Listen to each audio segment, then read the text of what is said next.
Bom dia a todos. Muito obrigada por estarem presentes. E a pedir agora que se podemos fazer um bocadinho de silêncio, por favor. Obrigada.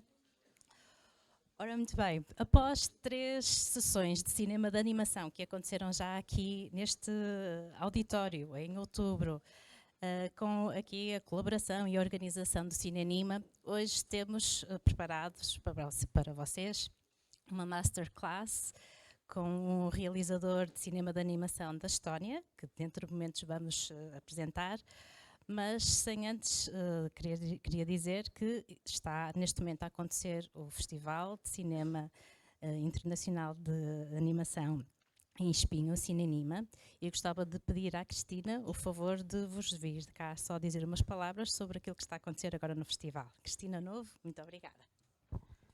Obrigada, bom dia a todos. Vou ser curta e breve. Espero que conheçam o CINANIMA. Se não viram até agora, em anos anteriores, espero que façam uma visita ao festival, porque vale a pena. É um festival multifacetado. Existe há 47 anos, portanto estamos na 47ª edição consecutiva. E não começou propriamente, hoje é som oficial de abertura, mas realmente nós começamos no dia 9 e vamos estender até dia 25 de novembro com várias atividades. De qualquer das formas, esta é a semana central, em que centralizamos todas as atividades. Estamos a falar de masterclasses, exposições, workshops, etc. Muitas sessões, muitas competitivas. Este ano ultrapassamos a fasquia de curtas em competição e de longas também, de longas metragens. Estejam atentos, visitem o nosso site e passem por lá. E ficamos agora, portanto, vamos receber agora o Priit Tender, da Estónia, e espero que seja uma boa experiência.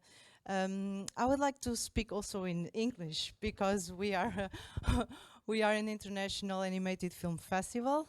Welcome everyone to the 47th CINANIMA edition. This is the first masterclass of 7 masterclasses for this week. I hope you enjoy. We welcome Priit Tender from Estonia, and the stage is all yours. Okay, thanks. Thanks. It's a full auditorium. Good to see it. So my name is Priit, and I've made animated films for last maybe 30 years almost. A bit less. So this film that I'm going to present to you, and I'm gonna have like a talk about the creative process. It's called Dog Apartment, and it's made in our stop motion studio called Nukufilm, which is actually the oldest stop motion studio in the world that has continuously functioned. So it was established in 1957, and then there have been films being produced there throughout that time. So actually it is the oldest studio. I mean, there have been older ones, but they have not been constant. So this one is quite heavy with history as well, and some of the equipment there. Later I'll show you the photos of making of the film. So then you're gonna see all this vintage Soviet equipment. Some of it is still there that we use for making films. This masterclass then consists of 2 parts. First, I'll show you the film. It's 14 minutes. It's been doing quite well at festivals, winning lots of awards. It's still circulating right now, being now qualified for Oscars as well. And then after the film, I'll be showing you photos of how the film was made, and we can have discussion about animated filmmaking and stop motion especially. So then I play you the film right now.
va pace și frumos, fiindcă noi ne iubim, fiindcă flori de tei miros, așa dulce și sublim. Viva pace și frumos, fiindcă noi ne iubim, fiindcă flori de tei miros, dulce și sublim. Clar de lună, clar de lună, două inimi împreună, serii parcă vor să spună, uite ce de-a flori. Clar de lună, două inimi împreună, serii parcă vor să spună, E păcat să mori.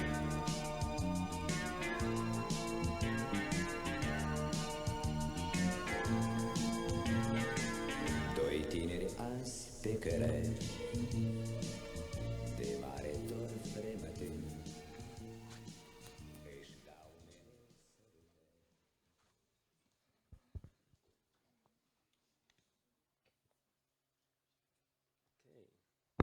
So that is the film. That's me. Yeah. How should I start? Basically, it took around 2 years to make it. I think the production, the shooting was around 9 or 10 months. So the work was quite massive. The sets and everything, it was quite a huge thing. We had 3 sets, I think, and even 4 maybe. And as the story-wise, I wanted to have like wide landscapes and to build this, to give this mood of a human being being small inside the vastness of the environment. So we actually physically also needed quite a big set. So I think our main set with the whole landscape, it was not that big as this auditorium, but let's say half of that size, or maybe quarter of the size, was actually the floor of the landscape, and then there were like some it was made of several like pieces so that animators could move inside the set to animate puppets. So everything was basically made in a traditional stop motion way. There were very little 3D effects like smoke and a bit of like raindrops. Although the raindrops that were on the surface, they were made with real material. So basically nothing was faked.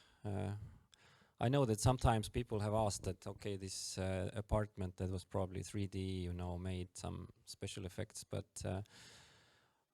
the idea was to make it in real material, because that was maybe one of the biggest challenges for making this film, how to make a barking apartment, how to make the floors and ceilings and walls like flexible so that it can actually physically squash and stretch.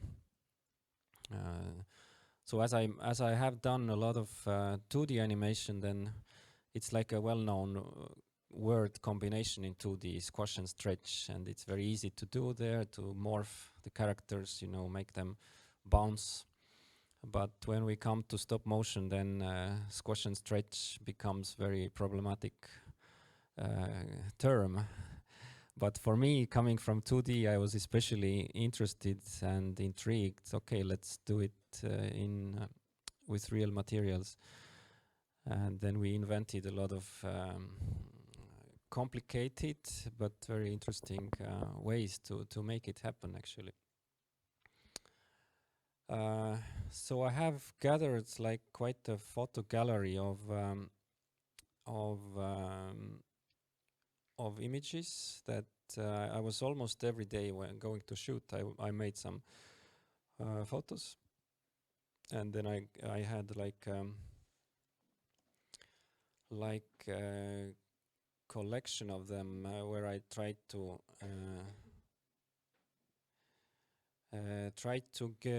write down the whole creative process behind the film. So I'm going to introduce you how it went. So basically, I started, and I for me as a filmmaker, as a creator of some kind of universes in animation, maybe the most crucial question is the starting point, because it's like the white canvas effect. You know, it's not always easy to start a film. You need a trigger. You need some sort of a thing. You're looking for it. You don't know where it's coming from, and I think with every film, at least in my case, it's sort of different. Or I want to create a new universe every time. I get bored with old universes, and often actually I get inspired by words or by texts, by some kind of writings, and very often it's poetry, because I find poetry, the language of poetry, I think it's very close to animation, because if you make a fiction film, a feature one, then I think it's more related to novels.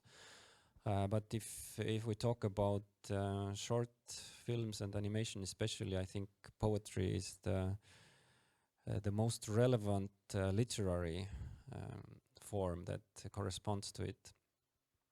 So basically, what I did was I was reading.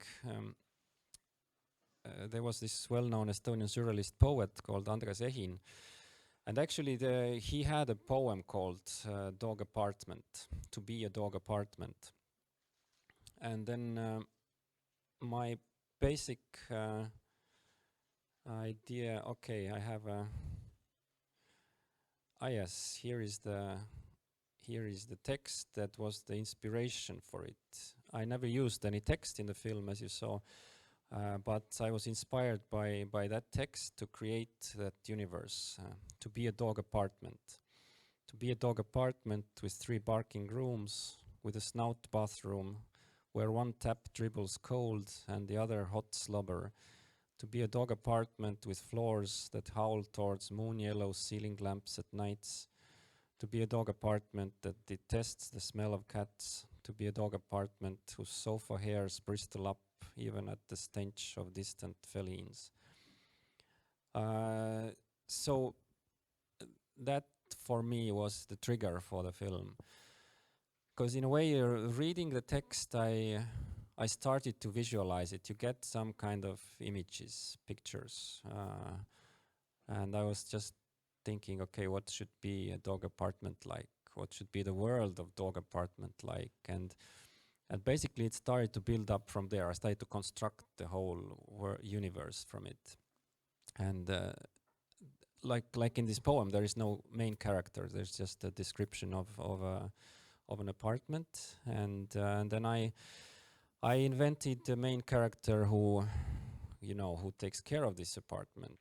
Probably the rest is very, very rational and constructive. A dog apartment that probably needs to be fed with some sausages, and then there's a guy who lives in this apartment and starts to feed, and he's kind of trapped there, and that was how it started to build. And some of the other characters were also inspired by some of these his poetry lines. But the whole story as such is completely my own fiction around it. And it was finally a very delicate job to make all these characters fall into the one storyline, and how to build up the main characters, like this dramatic arc, because at one point I understood that maybe I should do a very character-driven film out of it, which I usually haven't done. And with short films, you are not obliged to make character-driven films. You can make very open scripted projects as well. But in that case, I was really like interested to develop a character and to give him a past and a present and to expose his storyline in a good way and without words and like some small subplots there, like him smoking, for instance, which I wanted to create the world where he is doing something every day. You know, this is his routine. He's been doing it for years, been suffering in this condition. But I don't want to make like it's classical storytelling that you put you make like a 3 days cycle. You know, you show the character first day, second day, third day, and then you create this continuity of things happening to him, and he's like in this cycle.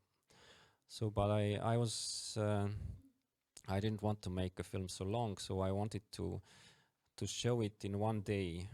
Basically, this is 1 day of his life. He wakes up, he does his thing, goes to work, comes back, and falls asleep. So basically, we have 1 day cycle of the story, and through this smoking and the piles of cigarettes, that was my idea to explain the fact that this has been happening for years, every day, and that's why he's smoking so much. You know, that's it's not that I promote smoking. I don't smoke myself, but I understood that in terms of storytelling, it's an important aspect to have. Actually, I don't like films where people smoke, because usually in a live action film, smoking is like, you know, if you don't know what the character should do, you don't have good directions for a character. You know, smoking is always like a good activity. You know, it makes a character more lively. You know, he has something to do. But in my case, it was I'm just explaining why I used smoking. So first, when I started to develop, oh, I went too big now. I started to kind of create imagery, just some kind of collage techniques, putting together photos, doing a bit of painting on top of it. So it made a long process. This is what I was presenting to when I was kind of introducing the project. So it already looks quite similar, to be honest, these images. And oops, I'm going quite fast. So it was a mixture of yeah, basically photography, what I used as reference. So I also had like aesthetic reason. If I work with a surrealism and surrealist poetry, you know, surrealism as from one aspect is very crazy and dreamy, but for the other aspect is hyper realistic. So my idea was also to stay strongly connected to realism. So the whole environment was created. It's like this post or late Soviet kind of environment. All these countryside farmings, Soviet collective farm. It's very characteristic about what was in Estonia in 1970s and 80s. You can still see these big cow sheds. Now they look like ghost, like they look actually very impressive. I was inspired by these landscapes because they are deserted, most of them, and they are like in the middle of beautiful fields, and then you see these huge deserted colossal constructures. So I felt that my character fits into this world of nostalgia, because somehow nostalgia was the thing that I was exploring a bit. I was just thinking, what's the like the main emotional theme of the film, and I was thinking about so many people who had nostalgia for older times and Soviet times, and we are all kind of having nostalgia for our childhood, and we try to, in our mindset, usually it's some sort of like, yeah, there's something positive, or you have the yearning, you know, to go back there, even if it was not so nice, you know, and that's why I felt like I wanted to create a character that is somehow driven by nostalgia, or I wanted to explore nostalgia through his actions and his past. You know, when he sees his own great past as a dancer and all these things, and it's opened up by just one shot. And I had it in mind. I had several ideas how to make it happen, because basically this is the biggest twist of his character when he opens this little cupboard, takes out brandy, and he sees his own pictures of his own past. So actually this was an idea to be as minimalistic as possible, but to say as much as needed. So basically, throughout these little photos, we suddenly open up the very big dimension of this character, his whole past. You know, we don't know what happened, but we basically understand that okay, he had a glorious past, and his condition is, you know, we understand so much more about him. So I think in cinematic language, this really matters how you expose information, that you can do it in a very delicate way, or you can put it very straightforward into the face of the audience. But the more you're playing hide and seek with the viewer, the better is the result. So it's like a cat and mouse game, how much you understand, how much I feed you with this information. If I overfeed you, you just get total repulsion out of it. And so it's sort of like how to keep people, you know, hooked, to keep some sort of mystery around it. Okay, so I'll go around. Wow, I made a lot of. I modeled also the main. I modeled the characters from plasticine, and then later they were cast to silicone. So I went through all kinds of characters in the beginning, and then I thought that okay, my character is like he used to be a big star, so I ended up. Why is it very jumpy?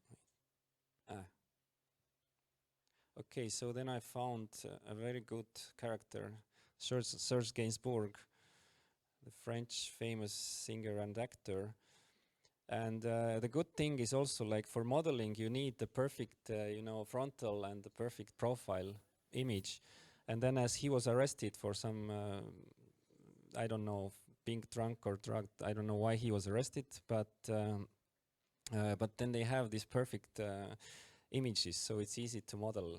And in late 60s, actually, most of the stars, they were arrested. So you can find a lot of them like that. Jimi Hendrix and Jim Morrison, whoever, you know, say it, and you can find this kind of images. So it's very good to find old stars and model them.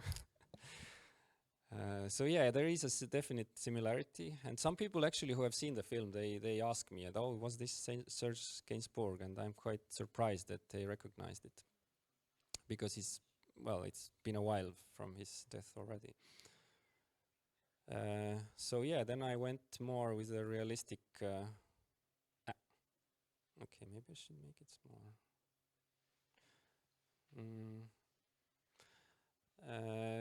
Yeah, well, I just went on with all kinds of experiments, like modeling, doing it more like a character, and then what you need to do, it's quite a technical work also. If you work in the studio, and the studio is like maybe 20 people, and there are people who build the sets, who need the technical drawings. There are people who build puppets. They also need to know what's the structure of a character, what the character is doing actually in the film. So the most important thing that puppet builder asks you is, okay, show me the script. Like, what is the character doing there? And I say, like, oh, you just build your puppet. You don't need to know. But no, it's completely wrong, because if the character needs to dance ballet, it's a whole different universe for him, for a puppet builder. If this guy is just, you know, sitting and smoking. And that's why, you know, I said, yeah, he dances classical ballet. And then this image that you see is very simplified. Actually, they made a much more complicated structure for it. So these are some of the tests of fabric, and but yeah. So basically, everything comes down to the how complex is the movement. What should the character do in the film? What should he or she express in the film? It's also like should it be able to speak, and all these kind of qualities. They are extremely important, because if you get the character built in a wrong way, that he can't do something, then you fail. You need to rebuild it, or it's a mess. So that's why that's a big like pre-production, and building the sets and building the puppets is actually even, well, I don't say the bigger work than shooting, but basically it's equal. So it really takes a long time, and you need a long time for it, because there's so many small questions that need to be answered, and a director also is never prepared so well to answer these microscopic details.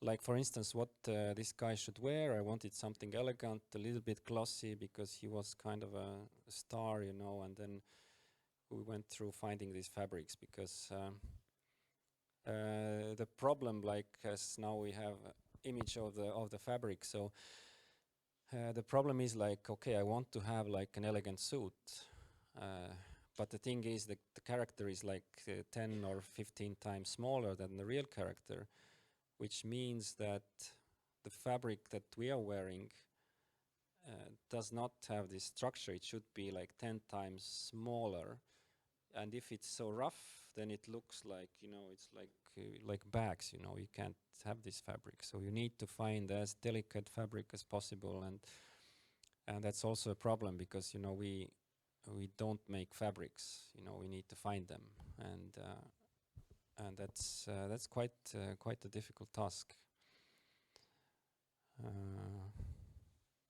So there was another character, and where he dresses up into this costume, and that was a whole different puppet, because we couldn't use the same. We couldn't just strip it off and on. So we had two sets, one with this one with the other one. Okay, there are like I'm just going through some imagery that I made for the set builders. So it's like architects' work. I mean, you just give them very specific details, and otherwise, they don't know what to do. And okay, about this character, for instance, this was also inspired by poetry. That's why I had this strange combination of an axe and a rooster. So there was this poetry line: "There axes become roosters, combs red, they grab chickens, peacocks sound from the milky meadow, attract young and old." So basically there's like just the phrase "axes become roosters" is like is an inspiration for this character. And I found it like, we just don't know the text, but we look at the film and we see a very surreal character. We don't know how, why, but it somehow works as a mystery as well. And it fits to this world, because if you build up a logical world, then all the unlogical things there actually start to make sense. Yeah, I actually made a lot of study with cows. I'm not an expert of cows, and then I just like understood that I've never thought how the cow skeleton looks like, for instance. And you need to do this research. You understand at one point that if you're also doing the artwork and you're doing these drawings for puppet builders, you need to go through the skeleton of a cow. I mean, I did art studies, but we never were drawing cows. I don't know if you do draw cows. No, nobody draws cows. I mean, maybe horses sometimes, or not really even maybe some animals, cats, I don't know. So I was quite surprised, especially the back part of cow skeleton. If we look at it, I had no ideas that these kind of bones are there like that. So you learn always by filmmaking. You learn new stuff.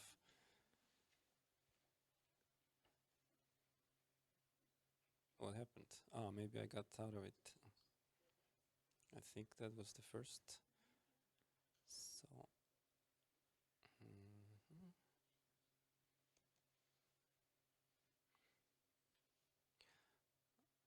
Okay, so we go to production. Yes. And then, so as my aim was to be quite realistic, then I really went through a lot of I mean, it was an internet search mostly, but still with every object, and you just go and look for the real objects, and you also find incredible stuff like this. This is a classical barn house from Soviet period, and I mean, it looks like a church. I think when I went around traveling, also made some bike trips in central Estonia and saw a lot of these environments, that you almost get a sacral feeling out of it, because they are so huge, they are empty, and you go there and it's like, it's monumental. You just have agricultural sacred objects that are still there, and they're also reminders of the past and a very different era, and quite mesmerizing. Ouch. So this is how we build things. First, everything has to be measured, and then they just set up things, and we also, I want to show you. Okay, so as you see, the character is still made of cardboard, because sometimes you're not very sure about the size of the character before you build it. You place it into the environment, and then you take some photos from the right angles, and then you understand, okay, maybe this character should be a bit bigger or smaller. So there's a whole measurement system. Usually you cut it out of the cardboard and then take pictures, and then start building the right size puppets. So these are like some nice photos of how to paint the cowshed. She's making a puddle here. It's some kind of plexiglass, and our DOP, a very experienced DOP. So he's first going around all the corners with the camera to see where to place it.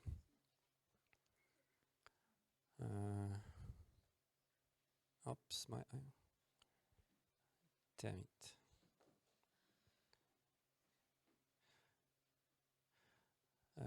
So you see, there's it's like a whole laboratory.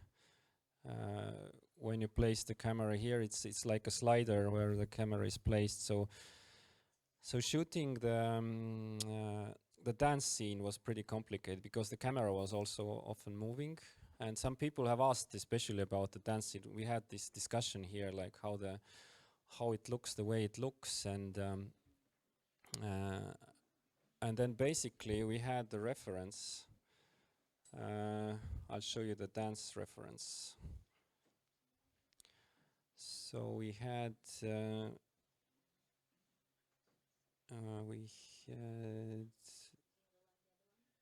this one, right? We had this Nureyev's video footage. Rudolf Nureyev, a well-known dancer. So I showed it to the animator, some parts of it, and then he was, you know, like in 2D there is rotoscoping, when you just take live action footage and you draw over it and you get this realistic effect. But with stop motion, with a puppet, you can't really rotoscope, but you have this video reference, and then you can animate the puppet really quite precisely based on that movement. Especially what comes to the ballet, classical ballet dance, it's very complex movement, and all the joints, how they're moving, and how they move into the music. It's so specific that without this reference, it would have been very different and not so elegant. So basically, I played this kind of. We took some movements from that video, and then this was transferred into stop motion. Because especially how the movements they go quite slow, and you know the hand comes later. So it's a whole anatomical exercise to do it, and even for an experienced animator, it's not easy, or it won't be so realistic. So I was okay.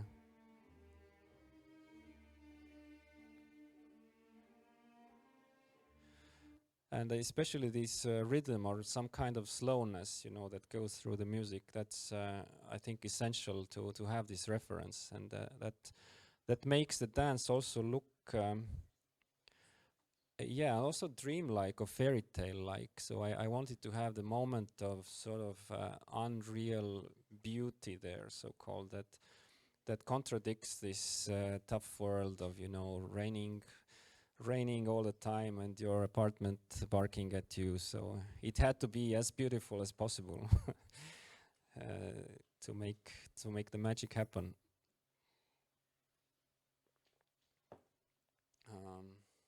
So that was one of the tricks. Nope, I don't want you.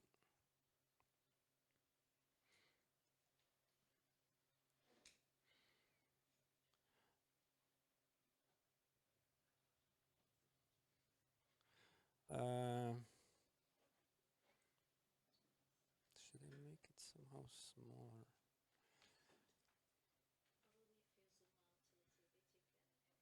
Yeah, I'm just thinking.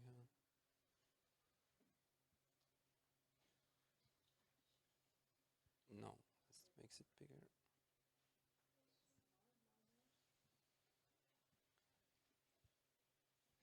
Okay, maybe this way.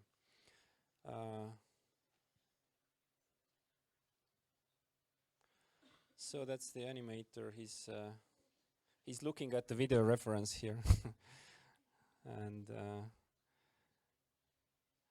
so that's how we measured also the sets there. One of the frontal views. I first tried to have some fog as well, but then I think we later put it a bit digital fog there. First I tried it with some material, but it was too complicated. The sets were too big. So we had huge canvas, like the wall painting was of these gray skies. It was like really big, and that's even not the biggest set. That's one of the smallest sets. So it was all painted like 3 meters high maybe, and 8 meters wide. So actually we had a volunteer painting painting it. He came to internship to the studio.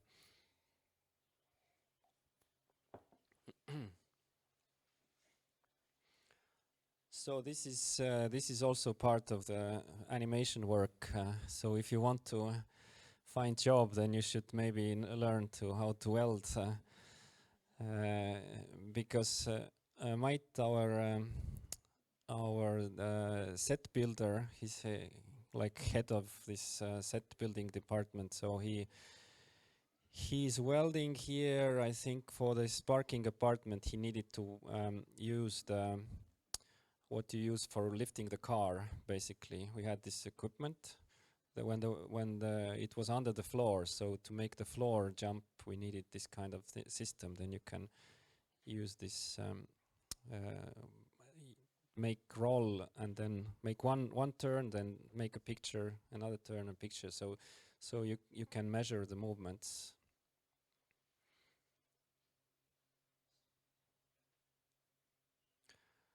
Okay, so yeah, here we see this apartment, and basically the walls are all made of latex, and then there are also these kind of things that you can screw, and basically every frame you just make few turns, and then you get these walls moving. And the same goes with the floor. Basically, you can turn these things, and so it was very, very complex. And when all the things were flying around there while barking, then they also put on rigs, and rigs are later on removed in post-production. So basically they seem to be flying around, and there are so many objects there. So that was quite a nightmare to do, but everybody loved it, because I think in general people like to have the worst thing is to have an easy life, you know. Easy life makes you lazy, you know, and if you have challenges in life, then you're alive, you know. You die from easiness, you know. You want to have impossible tasks, at least I think so. Maybe you can argue against it, but that's that's where your life force, you know, starts to activate. So everybody loved to make it. It was a bit of a torture, of course, and but yeah, I mean, if you see that it brings a result, it's not useless. Like then there is something to it. So there were like 2 animators. One was moving objects inside the room, and the other one was moving the walls. So basically the walls were all the time barking. So they had to collaborate, and it worked. Okay, here are some of the puppets. Later I had to remove the head and put the head to the other one to shoot. The last shot was shot when he takes off his costume in front of the mirror. So then we had to replace the heads. Some of the imagery from his past, and yeah, I'll go quickly through the other ones as well. So I figured out that actually it's really useful and nice to when you make a film, and this was a laborious process. It's really great to collect these images and to make some pictures, and to even for yourself or for whatever presentation. It's really nice to document it. That you also learn from it. You remember it. You can look back to it after years. Now I also feel a bit nostalgic, as I was talking about nostalgia. I feel nostalgic about, you know, okay, I did this research, I used that things, and okay, here I'm throwing some paint on the wall. This was the big set. It was quite huge. First I was covering it with it was so big, then I thought I'd do it some Jackson Pollock style, but then later it seemed that, okay, it has to be more realistic. It doesn't fit to the concept, so that was the first trial. I tried to cover it quickly, but then there was a Polish intern. She came to work in the studio, and then she was very good at painting, so I asked her to paint these famous gray skies of Poland, you know. And she understood it. She loved it. She just spent 2 weeks or 3 weeks painting the skies and was completely absorbed into it. So we had a perfect intern. Usually people like to, you know, get something. They need to have work, you know. Oh, Nia is here. She's painting here the famous Polish gray skies. So that's the main set, how it looked like quite in the beginning, and it started, so you always make some tests through the camera as well to see how big is we had different sizes of cars, of course. This is a small car, and the bigger car is where the guy fits in, and he can be animated inside it. But for the wide shots, we need a smaller car. So finally we had 2 of them. And here we have, Yeah, here we see that it's made of two parts. An animator can be in the middle and animate the car and everything. So it's all fake, as you see. But only through the camera it looks that it's all integrated. It's a huge field.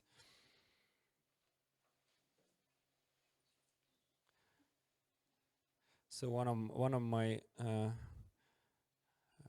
favorite object was that the DOP was making. I wanted to have like a big cloud, like if you have the big landscape, you need to liven it up somehow in animation. You need to have some kind of life there. And then we had the rain, of course, but I was also thinking that it would be great to have,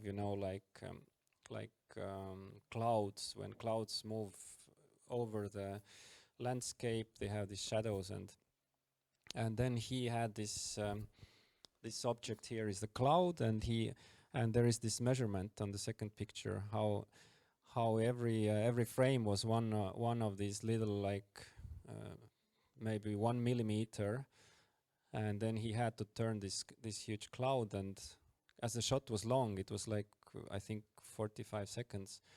Then this cloud went very slowly, and you almost don't notice it in the film, but actually it gives some kind of a life for the whole landscape, and otherwise it would look kind of dead. So that's the car. We used actually 3D print for the whole body of the car, and because we found some 3D model of it's an old Soviet car. The car was actually also chosen for this character because this kind of car, I mean, people who come from Eastern Europe, they know that these guys who were driving this Volga, I think it was some kind of a fake Soviet Cadillac, basically. Soviets, they always copied some cars, whether it was Fiat or something else, but this I think was from Cadillac, and this was only a car for some more important party people, and and a regular Soviet citizen could never buy this Volga. So maybe like a superstar dancer would also, he would be allowed to get it. So this was part of this character storytelling, that he obviously was some sort of part of elite once, and this car was very, very trashed now. So it was a whole job to make this car look old. First, it looked quite perfect, and then you have to smash it and paint it and scratch it, and so there's a whole team of builders who make things look old. And there's one of these most complicated shots as well, when the car is driving and the character is inside and is moving there and smoking and what he's doing. And then the whole landscape, of course, as the car is in movement, then we had this huge tripod, this big massive setup rails on the floor, so we could frame by frame move it. And then in order to move the character inside the car, maybe you even see the roof of the car actually is open. You just take off the roof, you move the character, and then you put back the roof, and then you take a picture. So every time actually you have to remove it and place it back the roof. So otherwise there was no way to access the puppet. So it was not an easy job. And then plus you had the raindrops on the windshield all the time, because I got this idea that maybe it should rain all the time in this film, and it was a very expensive idea. It's when you go out and it's raining, yesterday I went walking, it was raining all the time. It was not expensive, but you have 14 minutes of stop motion rain, and if you know the trade, you know that it's painful for some people to do it with these wide shots and having all these drops there. I think it was worth it, because somehow I talked to a friend, Kaspar, and actually he saw the idea and said, yeah, you know, we should have this like Bellatar films. They have like rain for like half an hour, you know, and then I thought, okay, this actually fits really well. I was thinking to have rain in only one scene, and then I thought, okay, let's have, yeah, it should rain all the time. In this world, it should rain. And then it is raining, yes. Because rain gives also a lot of like depth and texture to it, and it gives like sound-wise, so it fills the big spaces. You know, if you have these kind of landscape shots, white shots, then you need to liven it up, and without rain it would be, yeah, would be dead as well. So there are like some nice shots from the whole process, and it's yeah, it's a whole laboratory. The thing was that I had to have the sets pretty big because the car had to be big, because the guy is driving the car, and then the rest of the things are determined by that. So basically the fact that in this film he's driving a car that should look realistic means that the car has a specific size. I think the real car was around like a bit less than 1 meter long, I think. And then you have to have big houses and sets. Okay. Yeah, I'll go through the last images as well.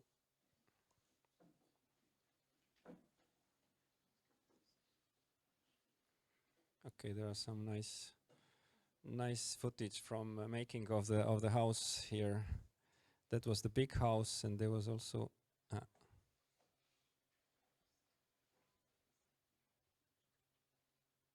okay, it didn't fit even through the doors, so we had to cut off the roof. Then we built it in another room, and then it was a chaos that, you know, we can't move it. It's jumping, whatever. So some more imagery. Oh, goes fast. And that was a small house that was barking also, and this is also not made in 3D. Some people think it's 3D, but basically it was just cut. The face of the dog was cut, and there was like an animation mechanism behind it, so it could be moved frame by frame. And okay,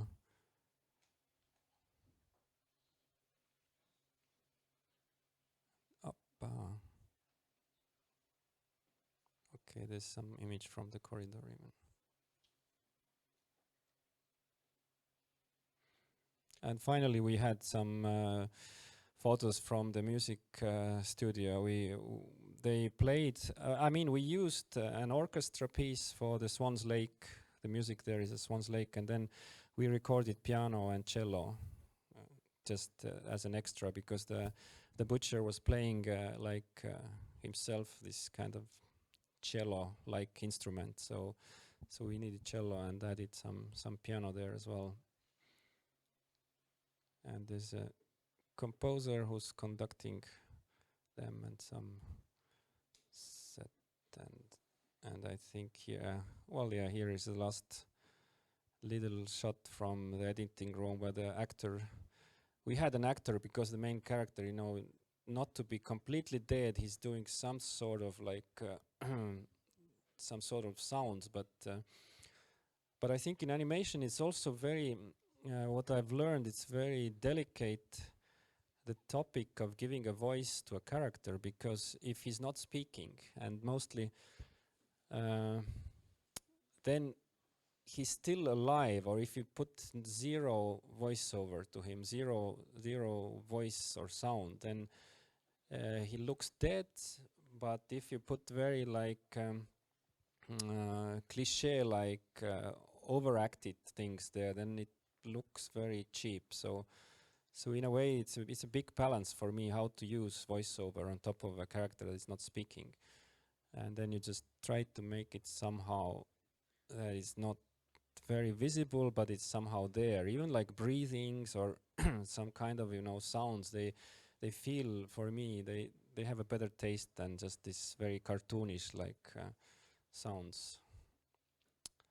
So, okay, my gallery is over. Maybe you have some questions, for instance.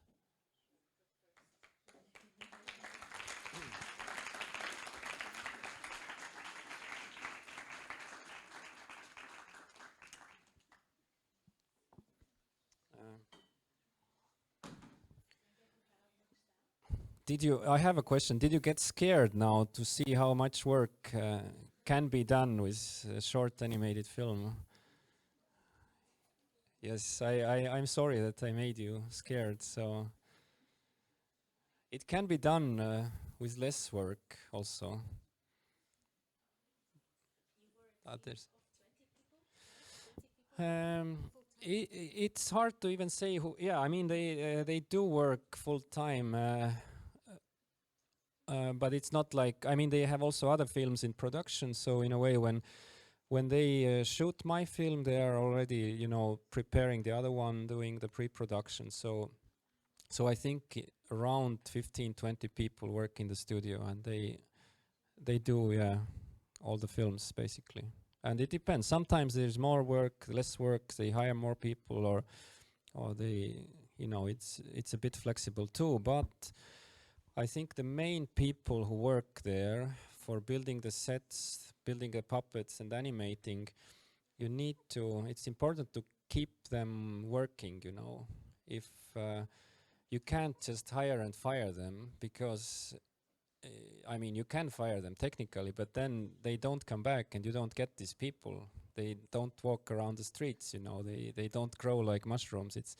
It's like takes years of work, and you need to also be in active practice. If you don't animate for a few years, I think, you know, it's a skill. It's like sports, you know, you need to practice. It's also a physical, manual skill. And yeah, I think it has to do a lot with that manual skills. And if you do something else, it takes a lot of time to come back to it. So.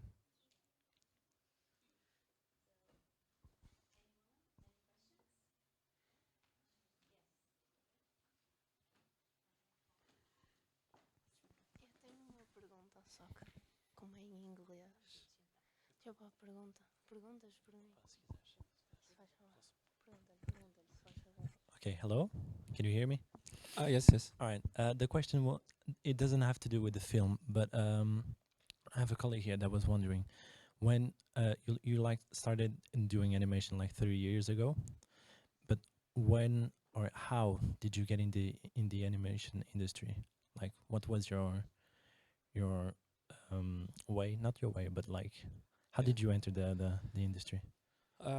We've always had quite a small, like you call it industry. I just like film circle.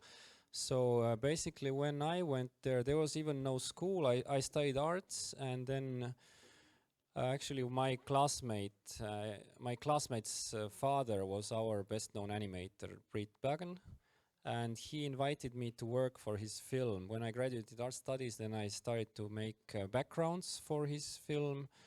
And then I was kind of growing in the studio. Then I started to make my film, and he was like mentoring my film, advising it. So basically my first couple of films were done under his mentorship. So it's like, it's like a studio system, more like a medieval Zunft. You have masters, and you have, you know, students who go to the studio, and you just learn inside that environment.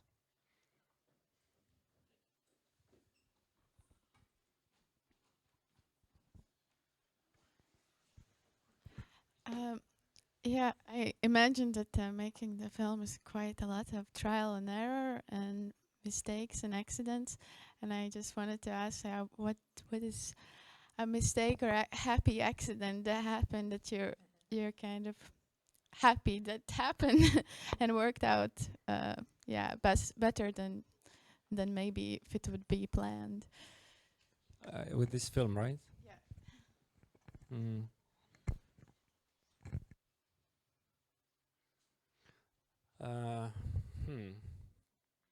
That's a tricky question because happy accidents must happen during storyboarding. It's very difficult to make happy accidents happen during the production. Of course, there's some, yeah, I mean, happy accident is like when something works out better, when you see an animator is doing actually that these things looks better than you expected, and it has happened definitely. But it's also say that it's stupid to say it's an accident. Okay, if the DOP puts on great lights and sets up like a great image, and well, for me it's a happy accident. For him, it's his professional work. So happy accidents are maybe the input that you get from other people, the people who build the stuff, who put their enthusiasm into it. But like story-wise, I guess the happy accidents happen while storyboarding, because I work a lot with animatic these days, and the whole film, I think I don't really make any changes in. I mean, I make a lot of changes in animatic. Period. You know, I make an animatic. I put some kind of even soundtrack or music to it. I see how it feels. Maybe I ask for some feedback and so on. So I work a lot content-wise. I work a lot with animatic period, and that's the only affordable possibility. You can't have too much extra footage when you shoot this kind of things. So so yeah, I mean, like. Yeah. Did I answer? At least I answered something about happy accidents. I think happy accident was that my friend Kaspar looked at some material and said, "Oh yeah, you know this Bellatar thing. Maybe it should rain all the time." And that was, I think that was a happy accident because I just got this idea that yeah, this really is a good idea. Or I also, but I also feel like, and some people maybe are a bit shy about it, but I think feedback is a very important tool. You should have it in your toolbox. It's always a bit personal, and you are a bit maybe shy to show your things in some stage. But I think, and maybe I've learned it through years, is actually that that no, feedback is a tool, and I don't care. I'm okay getting negative feedback, and in the beginning process you do get negative one. If you talk to like real people who don't hide their opinions, then they just see, oh, this is, you know, bullshit, you know. And then I think it's very useful because you actually make the film better, and it's like yeah, I've learned more and more how much of a great tool is feedback, and you need to be conscious about it. You know that you're gonna get negativity out of it. You know, you get someone will trash it just who has not seen anything about it. But that's the main thing. You know, you need this virgin eye. You need somebody who has no idea about your project, but who's like who's competent to give feedback, and that's important. That's maybe most helpful, actually, to make a great film. That's one of the tools, and yeah, you should consider it. I mean, in school you get a lot of feedback, maybe, but in professional career, yeah, I think you should consciously use it, because nobody maybe is, you know, pushing with it, but you should try to find these people who can give you feedback.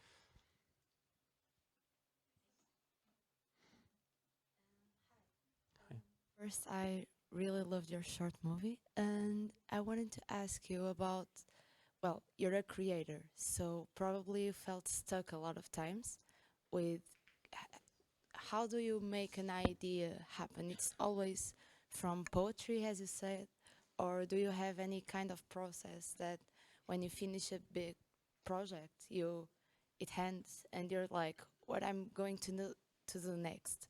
How do you start looking for inspiration to make another project?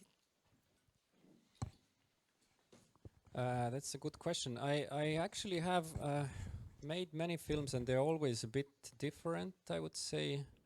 Like a previous project, what was my starting point was I was doing some kind of like automatic drawings, like just scratching, like had a lot of like them, doing some very, very random stuff.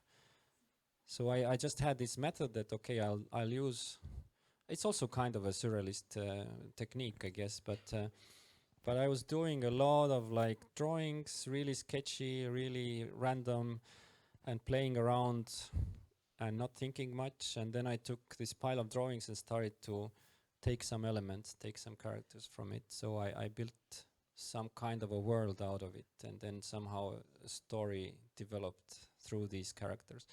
So so it's always a bit different, I would say, and I'm more like interested to use different methods for it. So right now I am in a bit of this period that I'm figuring out what to do next, and I'm kind of yes, keeping my mind open. So I'm not very sure yet, and it's also an interesting period because I don't know. I mean, there's not. You just wait for a call. It has to be a call, you know. It's something that that really connects to you. But maybe, I guess it takes some time where you need to be lost. You know, you don't know. And if this intensifies, I guess with time, this sensation intensifies. That what the hell am I doing here? I'm doing nothing. You know, and then probably if it grows and grows, this emptiness, then you kind of get triggered by something to excuse your existence, to create something. So yes, now I'm there. Yes. It will be our last one, okay?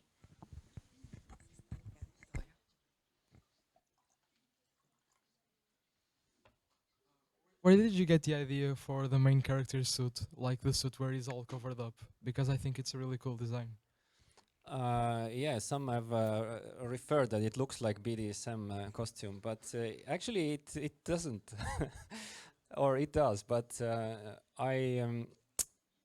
you know, we had these doors. Actually, this was not so well, I guess, presented in the film. But in Soviet times, or in 70s, 80s, there was these doors that were covered with this leather, this kind of soft bolsters, and they had this kind of things. So basically, my idea was that he needs a protective costume to live in this house, because all this stuff is flying, you know, he's getting hit with like bricks and stuff. So so he needed this protective costume, and he made it out of this bolster from the door. So it also looked like this kind of 70s style vintage thing. And yeah, I also felt that it's a good metaphor for him, you know, to be in a costume or in a mask, or that he has like double life in a way, or at home he needs to be, yeah, he needs it, you know.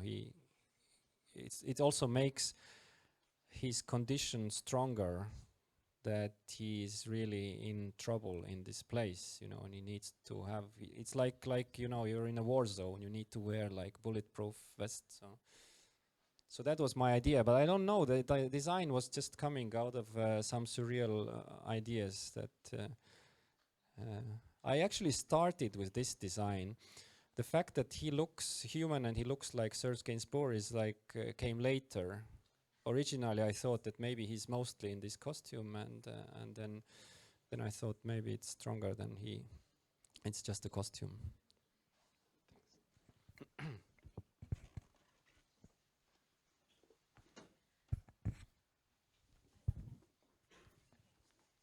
So Priit. Yes. You do? Oh, sorry.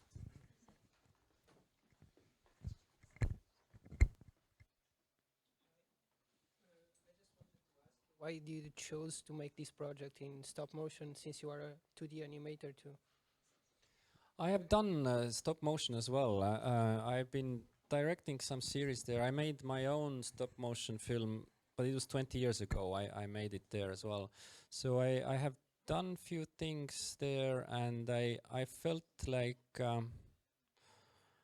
you know, to be honest, I had this sort of a need to do something a bit different. I had a need to, it started from modeling these characters, and I had a need to do something real, you know. If you work with 2D and it's so digital, and I felt it's kind of a great sensation. I've done sculpture back when I was studying and so on, but you start modeling and you get so into it, and you see the world as three-dimensional suddenly while modeling. You start looking at everything with, like, you know, not like flat, but you just look around. You see the shape, and somehow physically doing it with your hands was very inspiring. I needed this kind of a contact with reality.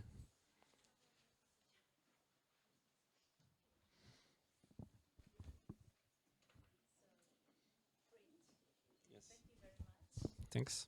It was really useful for all of us. Thank you for coming. Yes. Okay. Okay. Thank you. Thanks for listening.